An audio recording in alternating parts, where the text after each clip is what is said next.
Olá pessoal, agora nós vamos para a terceira e última parte das aulas sobre radioatividade, ok? Nós vamos falar agora sobre fusão e fissão nuclear. Bom, vamos começar então pela fusão nuclear. Fusão, o nome está dizendo, fundir significa unir, juntar. A fusão nuclear é juntar núcleos, então eu pego átomos de núcleos menores, junto esses dois átomos para formar um átomo maior, certo? Então isso é a fusão dos núcleos. Um exemplo clássico de onde ocorre a fusão é no Sol. Né? A energia produzida pelo Sol, que chega até a gente, na verdade, ela é liberada por uma reação de fusão nuclear. Tá?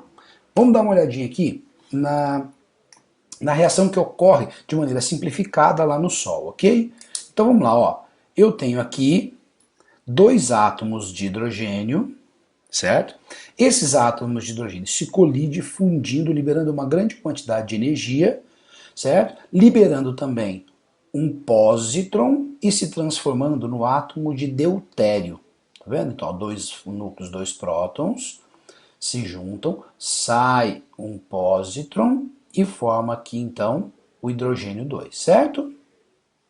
Muito bem, Aí esse deutério se choca com outro átomo de hidrogênio, também liberando grande quantidade de energia e formando então o hélio 3. Aí o hélio 3 se choca novamente com mais um átomo de hidrogênio, libera também energia aqui, libera um pósitron de novo, tá? E forma aqui o hélio 4. Então essa é a sequência de reações, né, que ocorre de fusão. Só no Sol ocorrem várias reações de fusão nuclear, ok? Bom, o que importa para a gente aqui? O mais importante para a gente é aprender a escrever essas equações nucleares. Então vamos lá, vamos pegar aqui esse exemplo e vamos escrever aqui as equações nucleares, ok? Então vamos lá, aqui eu tenho dois átomos de hidrogênio, certo? Dois átomos de hidrogênio se fundindo. Então eu vou colocar aqui, H, hidrogênio, mais H. É claro, eu posso colocar aqui também como 2H, dois átomos de hidrogênio, 2H11, certo?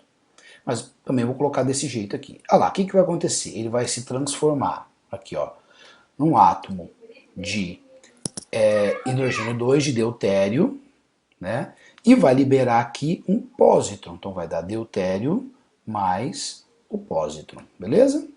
Segunda etapa aqui, segunda etapa, este deutério vai reagir com mais um átomo de hidrogênio e vai se transformar em hélio 3, certo? 2, 3.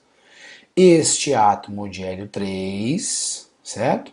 Se choca de novo com o hidrogênio, então se junta aqui com outro átomo de hidrogênio para poder formar mais aqui o hélio 4, certo? O hélio 4 e libera mais um pósitron, certo?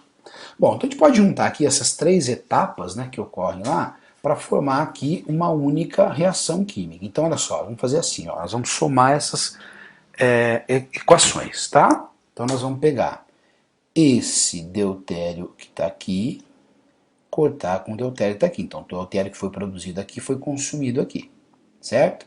Nessa daqui foi produzido o hélio 3 foi consumido nessa de cá, tá? E aí o que sobra é o seguinte, vamos lá. Do lado de cá, do lado dos reagentes, sobram 4 átomos de hidrogênio, né? E esses 4 átomos, numa sequência de reações, vão produzir, olha lá, o hélio 4, então hélio 2, 4, mais 2 pósitrons, certo? Então aqui, é o que chama de equação global. Bom, vamos agora então para falar um pouquinho sobre fissão nuclear. Bom, fissão nuclear é o contrário, ao invés de união é a quebra. Então eu vou quebrar átomos que têm maiores, núcleos maiores, em átomos de núcleos menores. Tá certo? Entre várias reações também que podem acontecer de fissão, são várias possíveis, eu vou mostrar um exemplo, que é o exemplo do urânio 235. Tá? Por que isso? Porque ele é usado não só nas usinas termonucleares, como essas daqui que está mostrando na foto, mas também nas bombas nucleares. Tá? Então vamos aprender um pouquinho sobre esta reação. Então vamos lá, nós temos aqui o átomo de urânio, certo? E colide com esse átomo de urânio um nêutron. Então eu faço um nêutron, produzo um nêutron vindo de qualquer lugar, de qualquer fonte, e faço esse nêutron se chocar com o átomo de urânio. Normalmente a gente faz isso dentro de um reator ou dentro de um acelerador de partículas. Tá? O que acontece? Com a inclusão desse nêutron aqui, né, eu transformo esse urânio 235 em urânio 236, e aí esse urânio 236 é instável e ele acaba se quebrando, liberando uma grande quantidade de energia, e neste caso aqui formando dois outros elementos, o bário 139 e o criptônio 94. Além desses dois átomos menores, são ejetados dessa quebra aqui 3 nêutrons, tá? Então vamos lá escrever a equação disso daqui, vamos lá, ó. Urânio 235 se choca com um nêutron, né? Então o urânio se choca com um nêutron e vai produzir o bário 139 mais o criptônio 3694 mais 3 nêutrons, certo? Bom, o legal dessa reação aqui, tudo bem, está acontecendo, mas é o seguinte, quando eu tenho uma grande quantidade, obviamente, de urânio numa região, o que vai acontecer quando esses 3 nêutrons são ejetados? Como eles têm uma grande quantidade de energia, o que acontece é que eles acabam se chocando a 3 outros átomos de urânio 235, desestabilizando esses núcleos.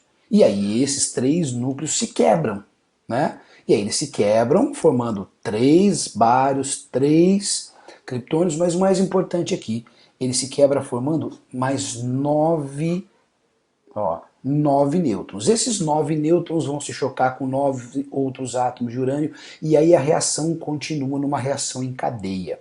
E é assim que acontece dentro dos reatores nucleares, por exemplo, lá nas usinas termonucleares. Nessa reação em cadeia vai acontecendo. Uma vez que a gente começa a reação, eu não consigo mais parar. Tá? É importante a gente entender o seguinte, né? Quando a gente fala de reação química, por exemplo, uma reação que também libera muita energia, que é a reação de combustão, né? O calor liberado nessa combustão é o suficiente, a energia suficiente para poder dar ignição para os outros átomos se chocarem e produzir a reação em cadeia. Então lá é o próprio calor liberado que faz isso. Aqui nessa reação nuclear não. Não é o calor não vai gerar isso. Quem gera essa reação em cadeia, então, é a junção, ou é a expulsão de 3 nêutrons que se chocam com outros átomos e assim continua, ok? Bom, para a gente poder fazer o exercício, para a gente poder entender aqui, vamos fazer esse exercício aqui, ó.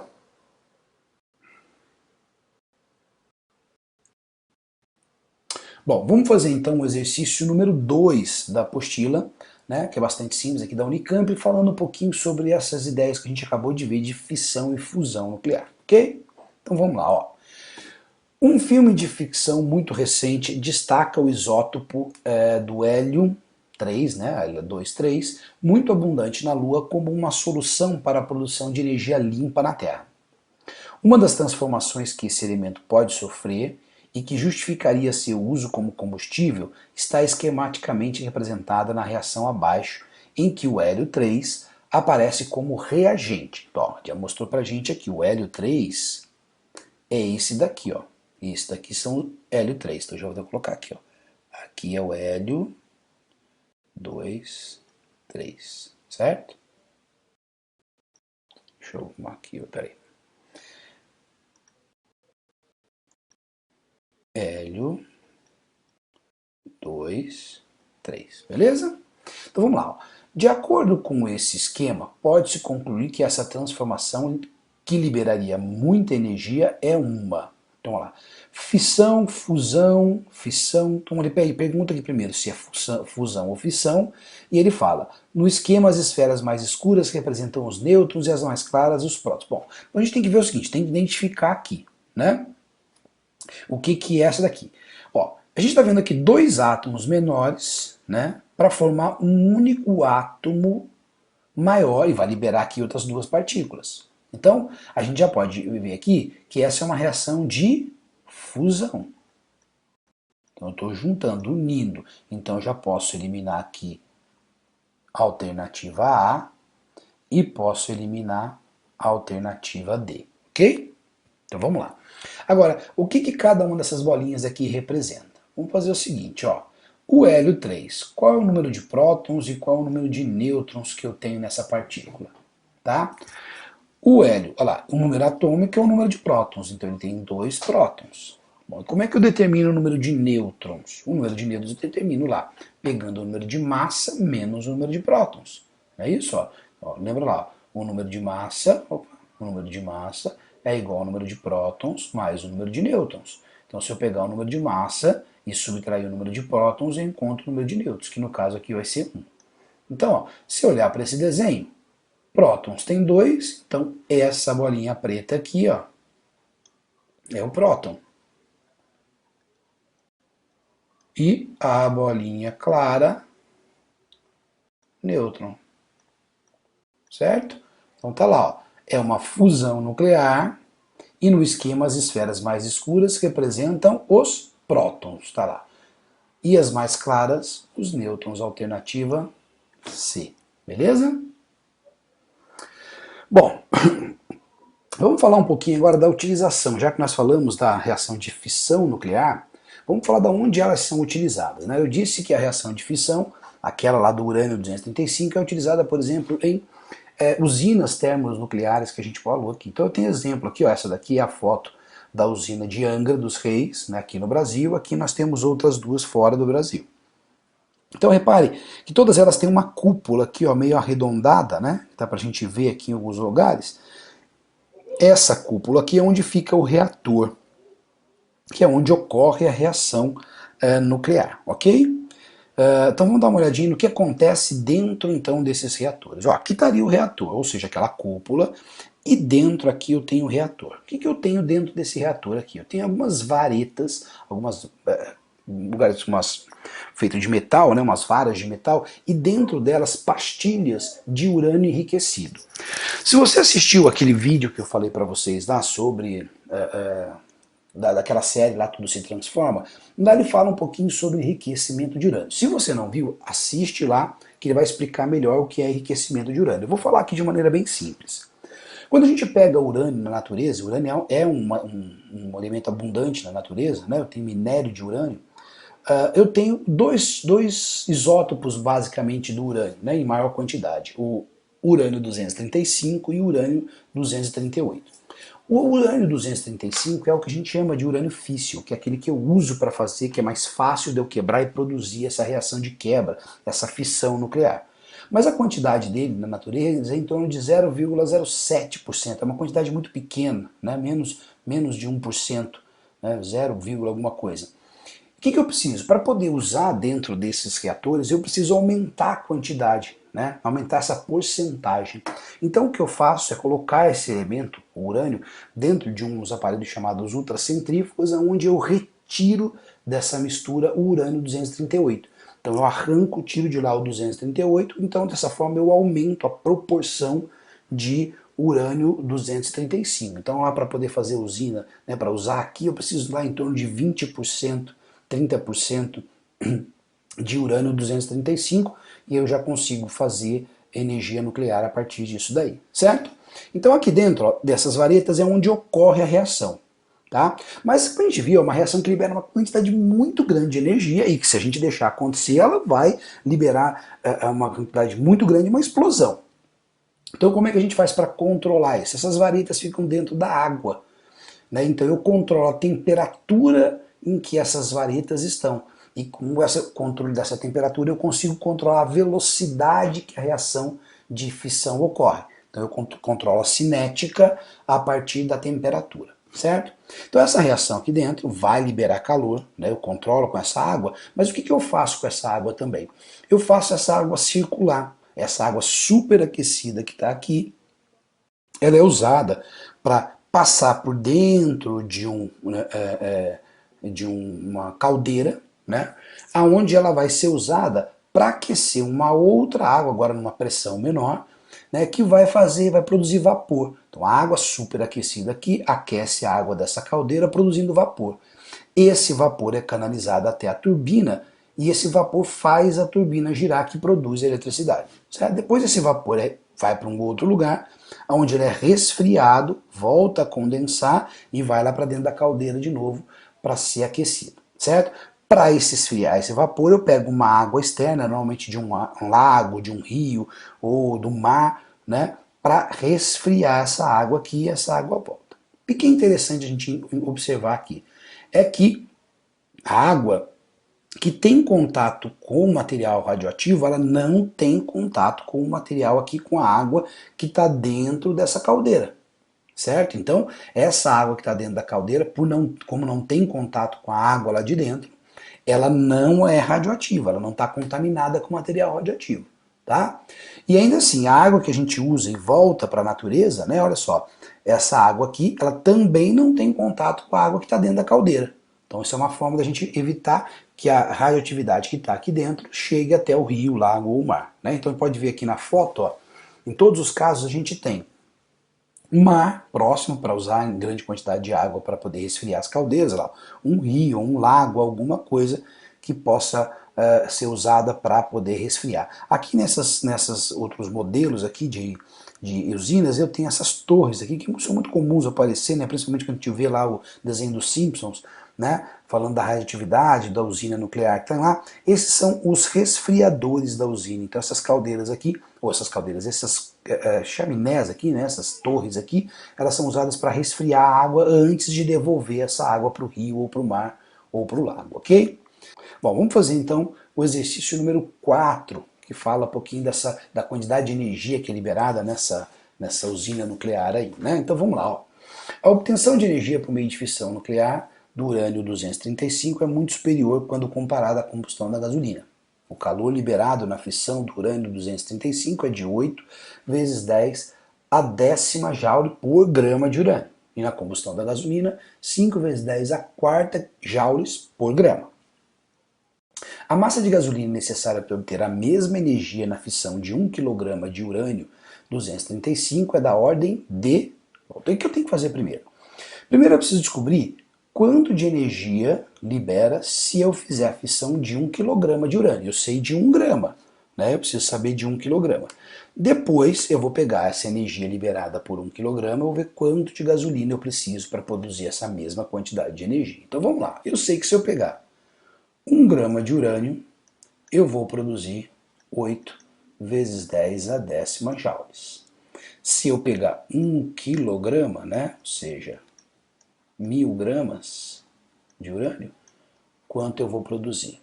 Então X vai ser igual a 1000, que é 10 a terceira, vezes 8, vezes 10 a décima.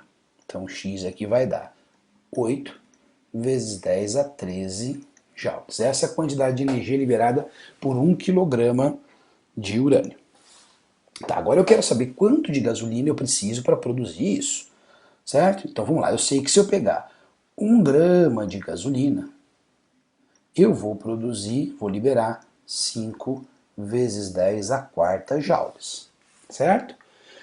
Mas eu quero saber quantos gramas de gasolina eu preciso para produzir 8 vezes 10 a 13 joules. Então vamos lá, X vai ser igual a 8 vezes 10 a 13 dividido por 5 vezes 10 a quarta. 8 dividido por 5, 1,6 vezes 10. Divisão de expoente, mesma base, mantém a base, subtrai os expoentes, 13 menos 4, 9 gramas. Ou seja, eu preciso de 1,6 bilhões de gramas de gasolina, ou 1,6 toneladas, né, de 1,6 mil toneladas de gasolina para conseguir mais de 1,5 tonelada de gasolina para conseguir produzir a mesma quantidade de energia que 1 kg de urânio, certo? Aqui vai ser 1,6 vezes 10 a terceira toneladas, né?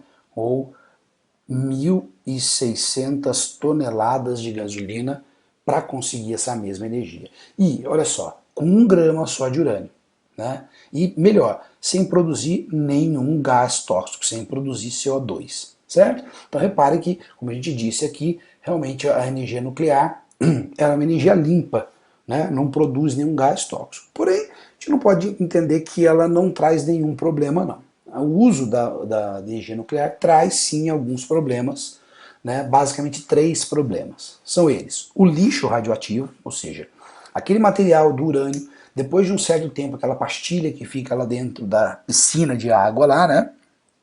Ela não produz mais uma quantidade muito grande de energia, eu preciso trocar. Mas esse material que sai de lá, ele ainda tem uma grande quantidade de energia ou de radioatividade sendo liberada, né? Então o que eu faço com esse material? Então eu preciso guardar esse material em algum lugar, né? Então aqui, ó, tem que colocar isso dentro de tambores, dentro esse tambor tem que concretar, né? Se é um tambor menor, depois um tambor maior, ele concretado e tudo mais, e preciso estocar isso em um lugar durante muitos e muitos e muitos anos, né?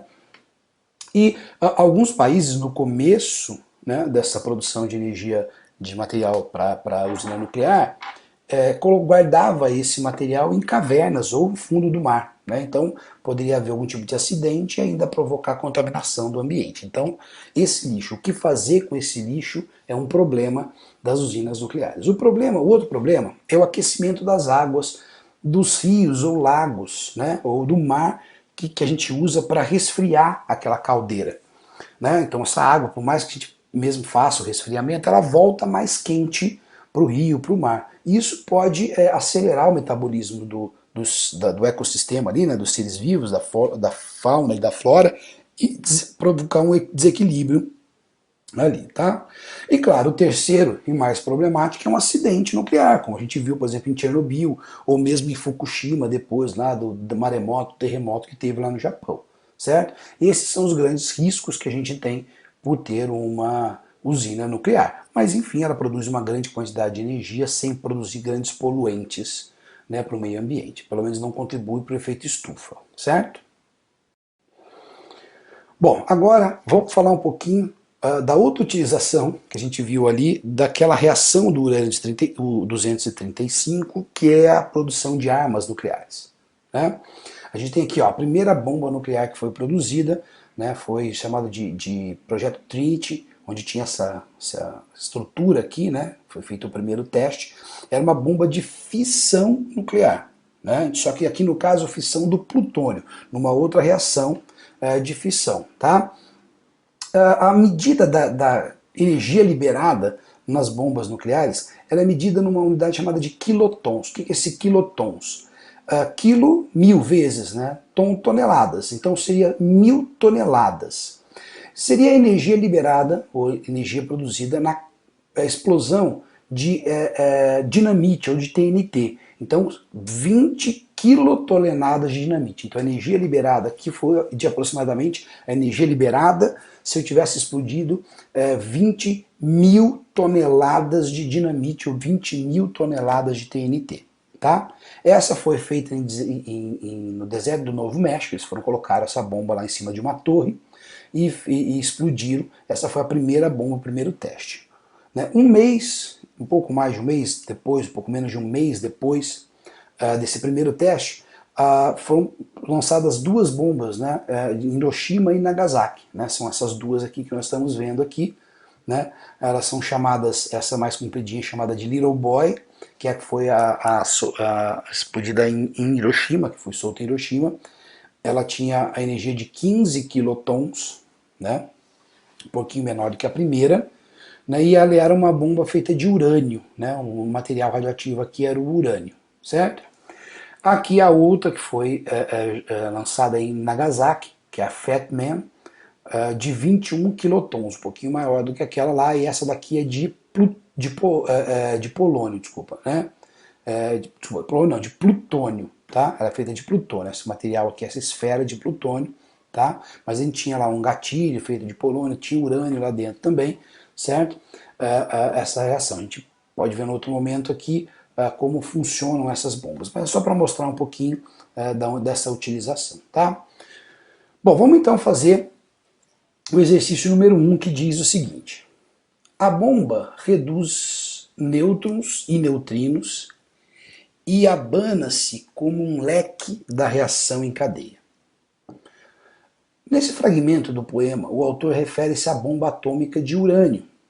Essa reação é tida em cadeia por quê? Bom, lembra quando a gente viu lá atrás a reação em cadeia, né, da fissão do urânio? Lembra que isso vai liberando assim como se fosse um leque mesmo, ou seja, de nêutrons que vão sendo produzidos? Então lembra, eu disse para vocês que lá na reação nuclear, essa reação em cadeia, ela acontece pela produção, pela liberação dos nêutrons que vão se chocar com outros átomos. Então vamos lá. Ó. Primeira coisa que a gente tem que ver é que essa reação que a gente viu lá é uma reação de fissão. Então a bomba, tanto de Hiroshima, a primeira bomba lá de plutônio, as duas que foram lançadas no Japão, de Hiroshima e Nagasaki, todas elas são bombas de fissão nuclear, de quebra. Existe também a bomba de fusão, a gente vai falar um pouquinho dela depois, tá bom? Então, fissão, eu já posso eliminar aqui ó, a alternativa E, porque está falando de fusão, não pode ser, tá? Então, vamos lá, fissão do urânio 235, tá certo? Ocorre liberação de grande quantidade de calor, então também está certo isso, que dá continuidade à reação. Não, ó, não é a liberação de calor que dá essa continuidade à reação. Lembra que eu disse que isso acontece em reações de combustão, né? Então na reação de combustão o calor é que faz a reação ter a continuidade, não na fissão. Aqui ó, B, fissão de urânio, ocorre liberação de energia que vai desintegrando o isótopo de urânio 238. Não, né? E aqui, ó, fissão, também não pode ser, fissão, desculpa, 235, que ocorre a liberação de nêutrons que bombardearão outros núcleos. Bom, é isso daqui, ó, né? Essa é a alternativa. Aqui também era fusão, também não pode ser, né? Então, olha lá, exatamente o que nós falamos, a fissão do urânio, ocorre liberação de nêutrons, liberação de energia, mas também liberação de nêutrons, que aí são esses nêutrons que vão bombardear outros átomos de urânio e fazer a reação ficar uma reação em cadeia. Beleza? Vamos então fazer o exercício número 3 aqui. Esse exercício número 3 é um exercício interdisciplinar. Ele, além das questões químicas, também trata aqui de uma questão de história, né, um pouquinho sobre história. Tá? Mas a gente pode considerar aqui a parte química para a gente poder resolver o exercício. Vamos lá. Ó. Era o dia 6 de agosto de 1945, o avião B-29 Enola Gay, comandado pelo coronel Paul Tibbets, sobrevoou Hiroshima e a 9.448 metros de altitude e quando os ponteiros do relógio indicavam 8h16, bombardeou-a com uma bomba de fissão nuclear de urânio, com 3 metros de comprimento, 71,1 centímetros de diâmetro e 4,4 toneladas de peso. A bomba foi detonada a 576 metros do solo. Um colossal cogumelo de fumaça envolveu a região. Corpos carbonizados jaziam por toda parte. Atônitos, sobreviventes vagavam pelos escombros à procura de comida, água e abrigo. Seus corpos estavam dilacerados, queimados, mutilados. Cerca de 40 minutos após a explosão, caiu uma chuva radioativa. Muitos se banharam e beberam dessa água. Seus destinos foram selados. Então vamos lá. Ó. A explosão da bomba, mencionada no texto, deixa eu só pegar a caneta aqui, ocorre a partir da desintegração espontânea do núcleo de urânio enriquecido? Olha, não, né? Não é uma reação, uma desintegração espontânea. Lembra? Para poder começar essa desintegração, eu preciso jogar um nêutron, né? Pegar um nêutron de fora disso daí e bombardear esse átomo de urânio com um nêutron para que essa reação começasse a acontecer. Né? Então, não é espontânea, tá certo? Esse bombardeio significou o início da corrida armamentista entre os Estados Unidos e a União Soviética. Essa parte aqui pode estar até certa, mas aqui a parte química não. Então vamos lá. B. Ocorre devido à desintegração do núcleo de urânio em núcleos mais leves a partir do bombardeamento com nêutrons, liberando uma enorme quantidade de energia. Esse ataque é considerado um símbolo do final da Segunda Guerra. Ah lá, é isso aí, né? Muito bem. É essa alternativa aqui, ó. Tá? Mas vamos dar uma olhadinha nas outras. Ó, ocorre a partir da combinação de núcleo de urânio enriquecido com nêutrons, né, formando núcleos mais pesados? Não, na verdade é fissão, é a quebra, vai quebrar em núcleos mais leves. Então não, está errado aqui. Né? Esse bombardeio foi uma resposta aos ataques do Japão a Pearl Harbor. Ó, essa parte também é verdade, mas aquela parte química lá que está lá em cima não é verdadeira. Né? D. ocorre devido à desintegração do núcleo de urânio em núcleos mais leves a partir do bombardeamento com nêutrons, liberando uma enorme quantidade de energia. Esse ataque causou perplexidade por ser desferido contra um país que havia permanecido neutro na Segunda Guerra Mundial. Não permaneceu neutro, né? Ele fez o ataque lá a Pearl Harbor, né? Então, quem estava neutro até esse momento aqui era, na verdade, os Estados Unidos. Né? Então, a alternativa correta mesmo é a alternativa B, ok? Bom, para terminar então agora, pessoal, eu vou mostrar para vocês um videozinho que conta um pouco dessa história de como aconteceu tudo isso aí relacionado a essas bombas. Né? A gente pode ver que a energia nuclear ela pode ser usada para o bem, né? Como produzir energia elétrica, o combate às doenças, mas também pode ser utilizada para o mal, como a gente viu. Então esse videozinho aí no finalzinho é só para a gente poder parar e pensar um pouquinho sobre as coisas, ok? Vamos lá.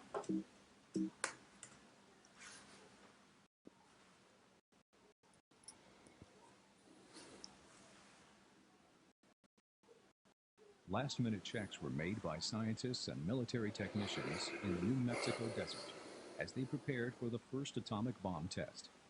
The explosive device was called Gadget. This test was the culmination of more than 3 years' work for the Manhattan Project team members. Oppenheimer had dubbed the test Trinity. For the test, the Gadget was raised atop a 110-foot tower.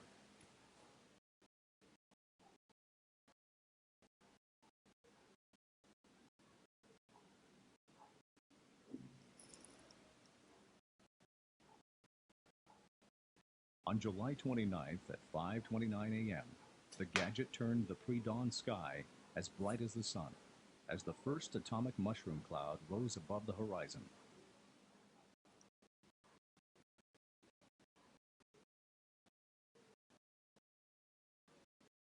When the scientists examined the test site, they found the desert floor near Ground Zero had turned to glass, and the blast tower was reduced to metal rubble.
Pensem nas crianças mudas telepáticas.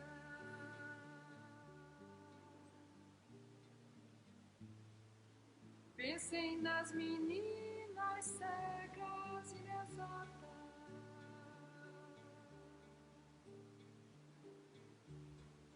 Pensem nas mulheres rotas alteradas.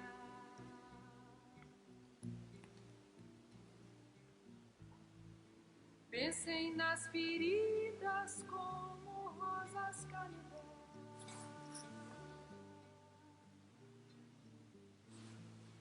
Mas ó, não se esqueçam da rosa, da rosa.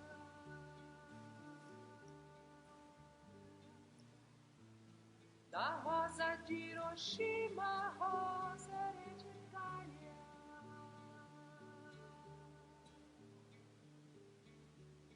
A rosa radioativa, estúpida, inválida.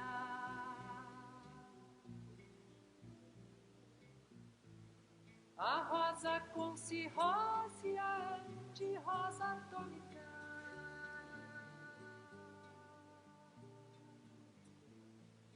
Sem cor, sem perfume, sem rosa